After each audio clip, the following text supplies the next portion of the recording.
Hey everyone, I wanted to share with you how you can use a new tool to get more private money lenders. The tool that I'm talking about is called DealSauce. It's just launched in a beta phase. You can check the link in the description to get the trial. You'll get a 14-day trial that you can use to explore the product, and if you don't like it, feel free to cancel on day 14. All right, so this is the main interface, and say that I'm interested in getting more leads for private money lenders that I want to message and build my database, or just advertise the latest deal that I have in case they're interested. And what's a good way to do that? Well, a good way to do that is to actually hit private money lenders that have done this before.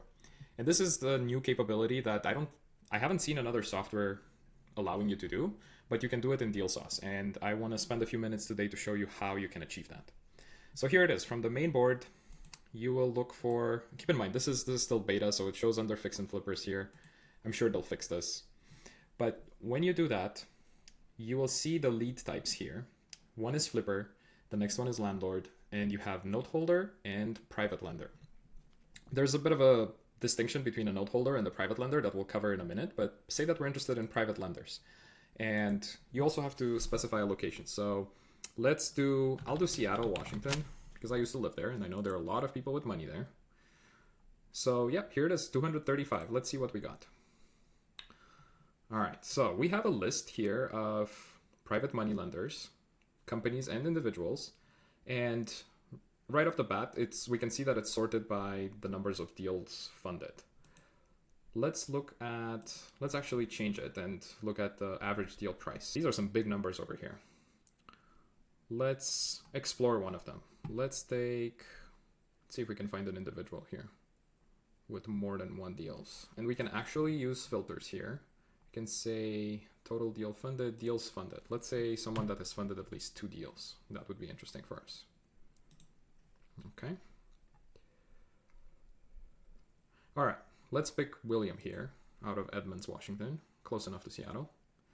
Okay, so we see some insights here. We see that he held 1 note and he funded 2 other notes. Now and this is a good time to talk about the distinction between a note holder and a private lender.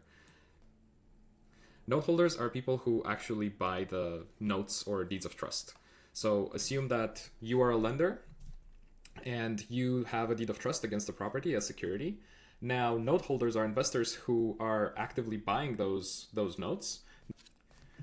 So they are essentially just buying you out, and then they end up holding the note. So you are no longer holding that note. That's what they mean by note holders here.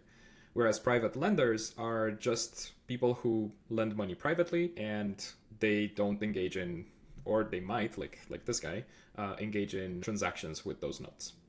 So let's see what we can find about this property.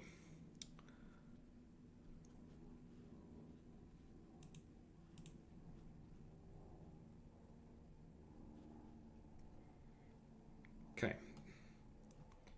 This is the Seattle house, and we get a lot of details here about it.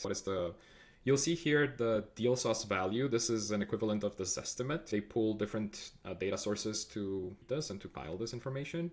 Then we see pictures, information about when it's sold, and also some scores here that show the likelihood that it will sell at retail price, likelihood that it's a good rental, likelihood that it's a good wholesale deal, and additional details like that. They use some AI algorithm to calculate that, and they just give you more information.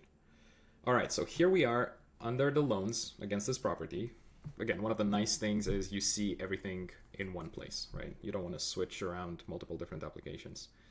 Okay, so here it is. We have William Reed, an individual who has a note for 2.2 million against this property at an interest rate of 6.71%.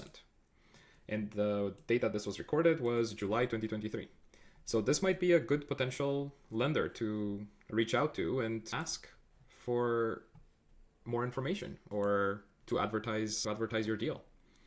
Similarly, we can look at this property because we saw 2 of them listed there. Here you get information about the owner, information about the property as well. Okay, so here's another one. Same date, different property. Also, William Reed has a 2.2 million note on this. And this is a different property. It's Othello Street. The other one that we saw was Beach Drive.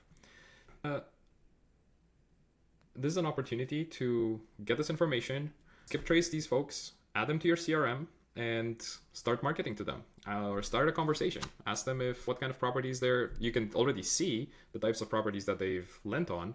You can ask them if they're open to other properties, if, the usual things that you do when you raise capital. What I wanted to show you today is a new tool that you can use to do that, and to do that efficiently. Of course, keep in mind, this is in beta stage, so expect there to be some bumps along the way. But from what I know, the team is working hard to get those addressed, and they're working on integrating a CRM as well. But if you do have a CRM and you want to get DealSauce linked with your CRM, then reach out, use the link in the description, and I would be happy to follow up and work with you on that. And if you want to try out DealSauce, use the link that I provide here to sign up, and you'll get 14 days of free trial in which you can experiment and see what other things DealSauce has to offer. You can do a variety of things like looking for comparable properties, looking at wholesale deals, pulling lists of pre-foreclosures, of low equity properties. So depending on your business model, you might find this interesting. Check it out, get a free trial. If you don't like it, unsubscribe. 14 days in, no harm, no foul. Thanks, everyone.